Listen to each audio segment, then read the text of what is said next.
happening at Safari Park this morning. But allow me now to cross over to the coastal city of Mombasa, and the governor there, Hassan Joho, is currently unveiling his running mate in the August 8th general election, just days after the senator there, Hassan Omar, also did the same. Let's listen in.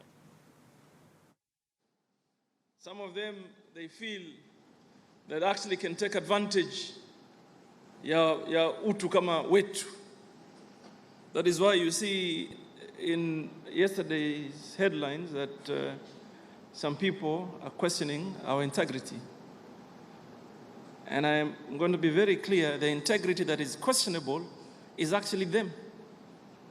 Because you can't question an integrity of someone who owns up to have had a humble beginning. You know, you meander your way through your life, and then you get to a point where you're able to navigate to a path that changes you. That cannot be a question of integrity. So for me, I'm going to touch on a bit of where we have come from. But most importantly for today, we want to focus on the story that is called Mombasa. Hii Mombasa yetu. And I can tell you, for many of you that have had to struggle through your lives to be what you are today, musijalishwe, we need to celebrate you. And that is why some people took it as a joke when I said that yes, I may have not done very well, and I confirmed that I did not do very well during my younger days, all levels and stuff. But I was able to transform that. And I thank my Creator.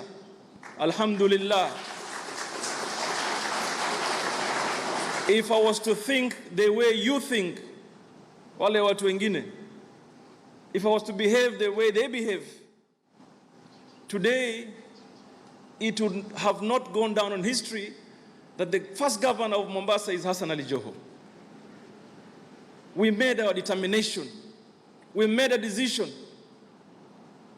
And as a leader, you first of all must be able to transform your own life before imagining you could help others. And that is where we are. So safari ya Mombasa sio fupi, ni ndefu.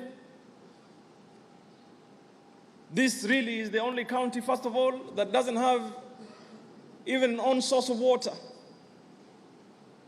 This is a county that does not benefit in any way from the natural resources ambazo ziko hapa kwetu.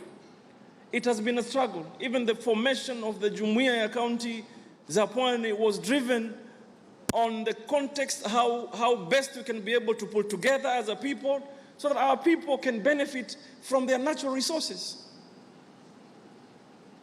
Last night I was driving from the airport and I felt sad that even as governor, I have to struggle through traffic.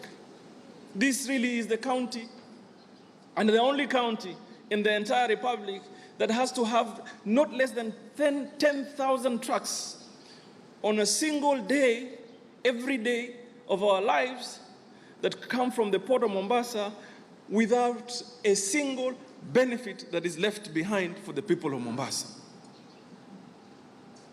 So when we want to pick that debate, we are seeing hawa ni wale watu wale wa kutaka vitu viwe vyao. It's not about vitu, really.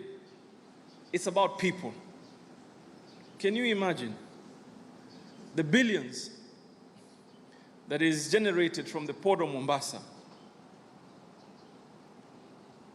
But a small fraction of it, if it was left, and we had focused on support infrastructure for the ports, all of us will get an opportunity to better our lives. Can you imagine if this port here, right next to us, was given to you as the people of Mombasa? How immensely it would have changed your lives. So when we pick this engagement or this debate on matters of devolution, for us, we understand very well that it will and it can change the lives of the people to the better. And that is why we are here today. So, tumetembea hii safari. We've been able to achieve quite a lot, but certainly there's a lot more that continues to happen and needs to be done. We have looked at afya, and let me tell you, usisikie story ya mtu, and I've even had an engagement with some of my brothers from the health fraternity who told me the question that someone needs to ask themselves is that where were we in matters health when devolution came to being? That is the question. Where were we? And then I wanted to particularly pick on one important project for us.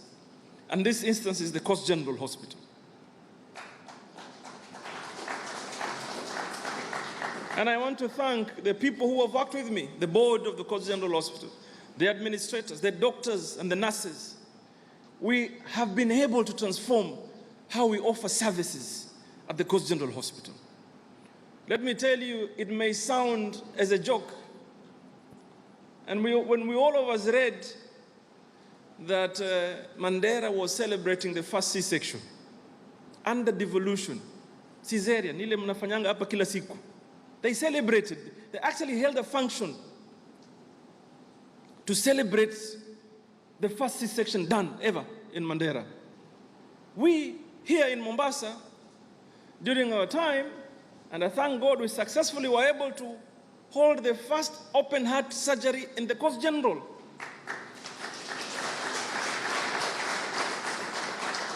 Today, we have an ICU that is far much better than any ICU in the entire region. Very well equipped, clean, affordable, and it saves the lives of the people of Mombasa and by and large the entire region. Today, we have the first cancer center being done at the Coast General Hospital. We have a chemotherapy center here at the Coast General Hospital. The basic standards of the hospital have drastically improved. So people are comfortable. And this really is what we should celebrate as a people. And then that gives us the impetus to want to demand more for devolution. And that is why I'm taking you through this process that will eventually lead to inform you why I chose the running mate that I'm going to unveil here today. Because I believe County of Mombasa requires leaders that can travel, can sacrifice, can put their lives on the line on behalf and for the people of this region. Mombasa ama pwani haitaki kiongozi ambaye anaweza kuwa kigeugeu. Mombasa haitaki kiongozi ambaye anaweza tishwa. Mombasa haitaki kiongozi ambaye hajielewi kwa nini yaenda kutafuta uongozi. Mombasa nataka viongozi ambao wanaweza kusimama immaterial of what kind of platform or setup or environment and defend the people of Mombasa.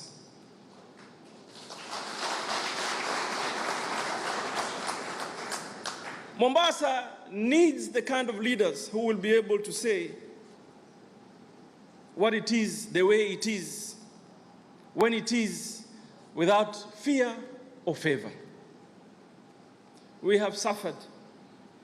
You cannot discuss in this country matters of historical injustices without a mention of Mombasa and by and large the coastal region. It makes it even worse because there is what we all along have been addressing as historical injustices, but what we are seeing today, there's a lot of current injustices that is happening now. And as leaders, we must be able to stand and defend our people. Priority number one ni kusimamia haki za watu wako, because they don't have a voice, but we do. We do. Professor Matela hawezi kwenda kusimama akaongea wakati Uhuru anatudhulumu ama Ruto, but I can do it. And I have no regret, I have no apology. So therefore hapa Mombasa we need the kind of leaders who will be able to join hands with us and defend what is right for the people of this region.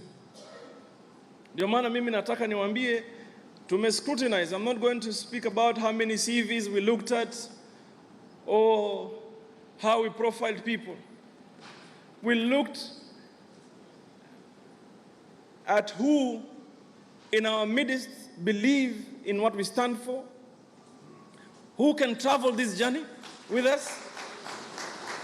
Na sisi pia ni binadamu. Unajua, when you're in leadership, you must be able kutizama ya mchana na ya usiku, yaliyoko na yasiyokuweko. Sivyo? After all, we are human beings, isn't it? So for me, I am entrusted with leadership by the people of Mombasa. So many people fought me, and in fact, nilitoboa by grace of my Allah subhanahu wa ta'ala. That is what I am today. Because if you looked at the 2013 elections, ile opposition ambayo niliona ilikuwa ni ajabu.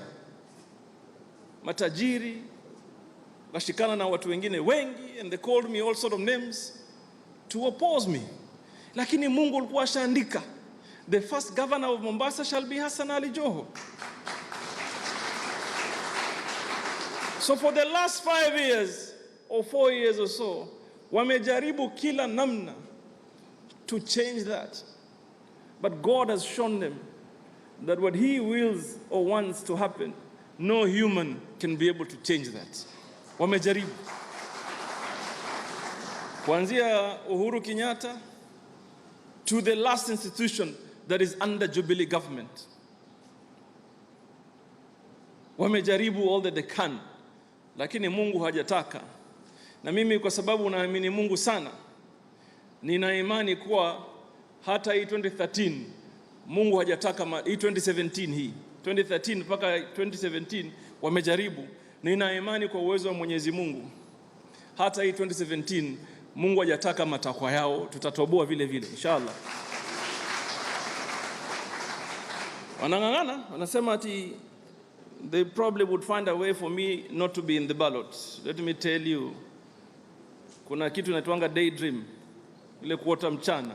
Tena unfortunately for them, wanaota wakiwa watembea hata sio kama mkaa unzubaa, wanaota wakiwa watembea. Kwa sababu umaskini wangu wa utotoni sio sababu ya kunihukumu. You can't judge me because I come from a humble background. Mitaa hii, and I have told my story before, I used to leave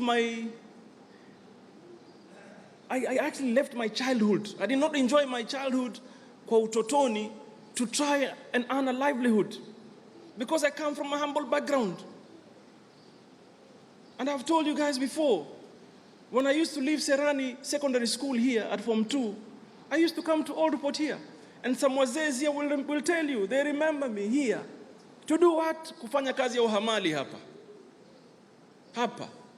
Wasomali wanaleta meli zao hapa, za mafriji, za mascrape. And I used to come here. And in fact, if I found an opportunity to kukimbia skuli mapema, so I can come here and nipate some 50 bob, I would do it. Sio maisha rahisi. But that enabled me kuishi at that time, nijilishe, and at the same time to contribute positively to my family's support, and then also pay a bit of my fees. I was not paid for school fees by any bursary fund. I did not. I never had that privilege. So yes, I struggled. And so that you know how watu ambao wanazungumza kuhusu integrity, they are the ones with questionable integrity, because you know very well, if you do not do well in all levels, it cannot be that it is the end of the road for you. The academia is here. This fraternity, engage them. Wacha kuwa hata ukuperform vizuri, hata ikiwa hukufanya kabisa, you can begin at some point. Unajirecollect, unajipanga, na unasonga mbele.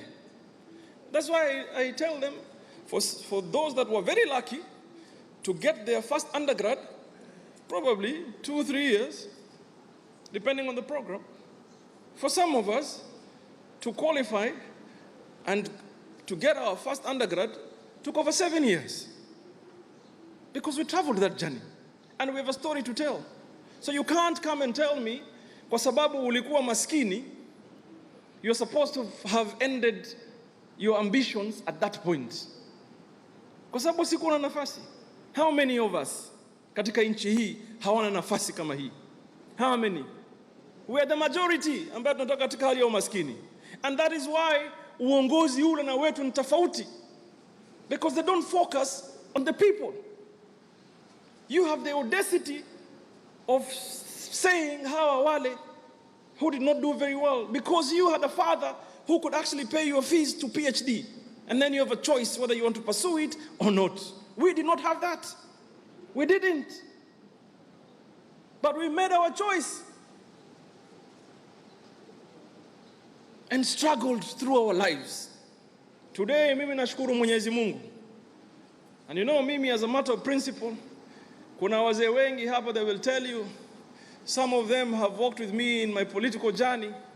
As a matter of principle, I do not respond to my opponents. I don't. Hata sikumbuki kama wako. Because my focus is the people. Wao, focus yao ni mimi. But understandably so, because they want to unseat me, even though nawaambia kwa uwezo wa Mwenyezi Mungu, it won't be easy. It's going to be a very tough one for them. Wataona kivumbi mbaya sana, my friend. Kwa sababu sisi tuko na Mwenyezi Mungu na wananchi. But we will stand for the people. And that is the distinction. That is where the line is. Baina ya sisi na wao. So for us, as Mombasa, we have begun the journey to realize our vision on how best we can transform Mombasa into a regional commercial hub and better standards of living for you. That is why part of the criteria I used in picking a potential deputy governor is that someone must have the ability and the capacity, the zeal, the energy to be able to implement our agenda as a county. So nimeangalia hiyo na nikaona huyu jamaa, if inshallah, maybe I should say when, inshallah, when we form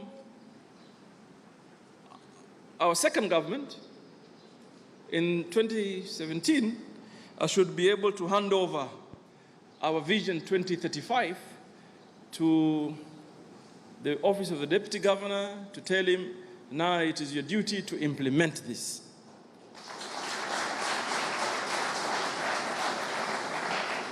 Now, sisi wengine, we come together with the rest of our brothers and sisters from the other counties to continue with the journey of transforming Kenya.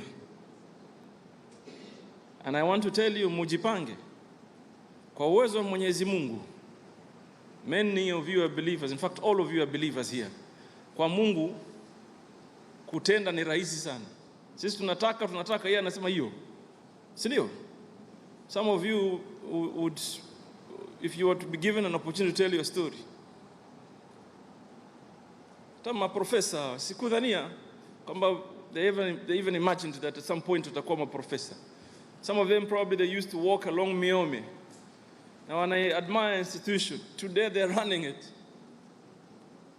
So mimi vile naamini, because I used to walk on these streets here of Old Town, Kisauni, Kongowea, Majengo, kiwa mtoto, na nikiona wengine wamesonga mbele, hata mimi naamini kwa Mwenyezi Mungu hakuna hasara.